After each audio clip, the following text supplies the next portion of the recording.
चुप हैं किसी सबब से तो पत्थर हमें न जान, दिल पे असर हुआ है तेरी बात बात का। क्या बात।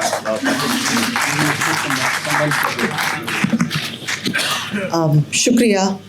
मेरे पास कोई शेर व शायरी तो नहीं है, लेकिन आज मुझे अपने दादाजी की याद आई, क्योंकि मेरा पहला इंट्रोडक्शन सरहद्दी गांधी का मेरे दादाजी ने मुझे दिया था। इनफैक्ट मेरी जितनी भी तारीख में इंटरेस्ट डेवलप हुआ वो मेरे दादा दादी की वजह से हुआ था। मेरे दादाजी पाकिस्तान पंजाब से यहाँ आए थे, रेफ्यूजी थे, और उन्होंने दो मुझे बातें सरहद्दी गांधी के बारे में बताई थी, और मुझे तब से लेके आज तक सरहद्दी गांधी के लिए लाइफ में बस सिर्फ एक रिस्पेक्ट ही निकलता है। एक तो उन्होंने मुझे बताया था कि वो उन 4 शख्सियतों में से थे जिन्होंने पार्टीशन प्लान को अपोज किया था। एक तो थे सरहद्दी गांधी, एक थे गांधी, एक थे राम मनोहर लोहिया, और एक थे जेपी जयप्रकाश नारायण। और मौलाना आज़ाद ने इस मीटिंग में उनसे ये कहा था, सरहद्दी गांधी से, कि आप मुस्लिम लीग क्यों नहीं ज्वाइन कर लेते। और वो इस बात से इतने खफा हो गए थे कि वो कॉन्फ्रेंस छोड़ के बाहर चले गए और सीढ़ियों पे बैठ के उन्होंने कहा तौबा तौबा, क्योंकि मुस्लिम लीग की जो आइडियोलॉजी थी उसको बिल्कुल सरहद्दी गांधी नहीं मानते थे। जहां डायरेक्ट एक्शन डे के बाद मुस्लिम लीग सेलिब्रेट कर रहा था डायरेक्ट एक्शन डे को, जो खूनी मुशायरे चल रहे थे, वहां सरहद्दी गांधी इसके बिल्कुल खिलाफ थे। इनफैक्ट जब पाकिस्तान बना भी था तो उनका यही ओपिनियन था पाकिस्तान में कि मुस्लिम लीग का एम था पाकिस्तान बनवाना, अब वो अचीव हो गया है तो मुस्लिम लीग को डिसॉल्व हो जाना चाहिए। और उनकी इन्हीं बातों की वजह से उन्हें 18 साल जेल में रखा गया पाकिस्तान में। फर्स्ट 18 ईयर्स ऑफ पाकिस्तान की जो इंडिपेंडेंस के थे, सरहद्दी गांधी ने कभी सॉलिटरी कन्फाइनमेंट में, कभी अदरवाइज जेल में काटे थे। तो एक तो ये बात मुझे मेरे दादाजी ने बताई थी,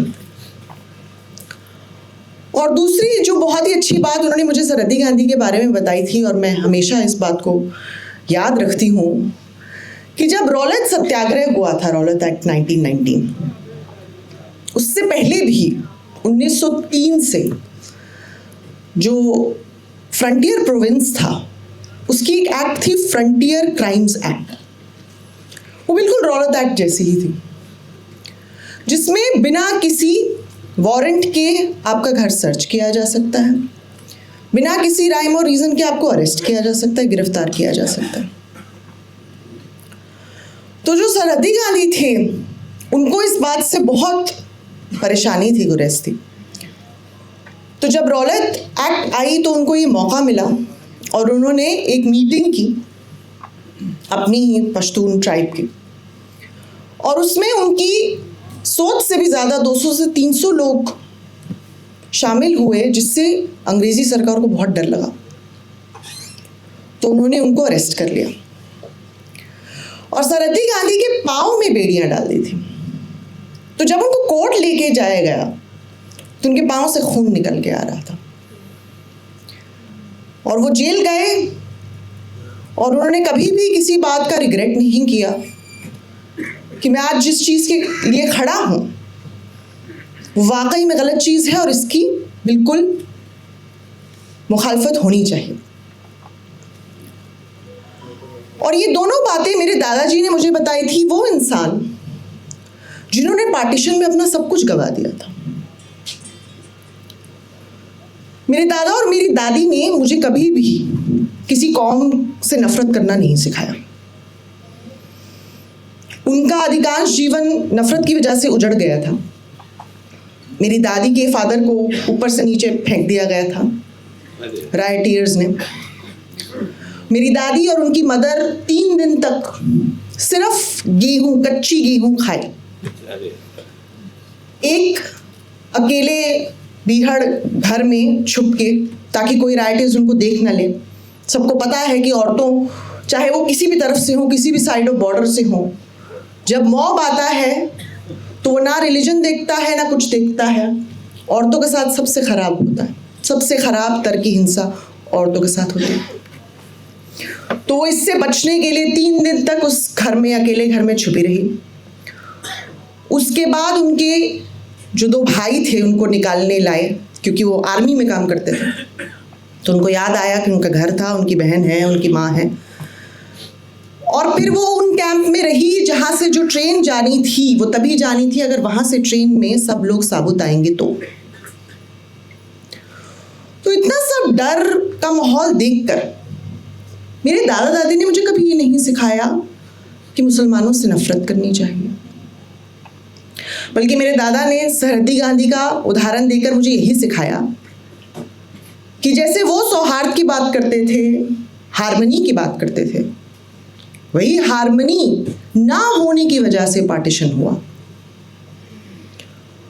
और मुझे लगता है मेरी लाइफ की सबसे बड़ी सीख है। आज भी जो मैं नफरत देखती आ रही हूँ, मैं उसके खिलाफ इसीलिए खड़ी होती हूँ क्योंकि मुझे पता है कि जो मेरे दादा दादी की वजह से हुआ वो इसी नफरत की वजह से हुआ था। और इसीलिए बहुत ज़रूरी है कि ये दोबारा ना हो।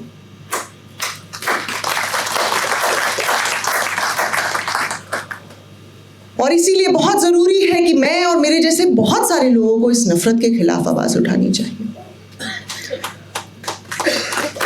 इस नफरत से किसी का फ़ायदा नहीं है, सिर्फ सियासत वालों का फ़ायदा है, जैसे अंग्रेज़ सरकार को फ़ायदा था।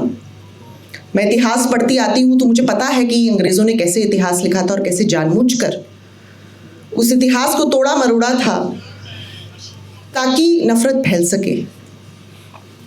और मैं ज़्यादा वक्त नहीं लूँगी, और भी बहुत कद्दावर लोग यहाँ बैठे हैं जो बात करना चाहते हैं। मैं बस इसी बात से अपने वक्तव्य को विराम दूंगी कि ना सिर्फ सरहद्दी गांधी पर, आप किसी भी रेवोल्यूशनरी को उठा के देख लीजिए, चाहे सरहद्दी गांधी हो चाहे भगत सिंह हो, जिनके अगेन रेवोल्यूशनरी जिनका मैं बहुत बहुत आदर करती हूँ, प्लस वो पंजाब से थे, तो मैं पंजाबी हूँ तो और भी ज़्यादा।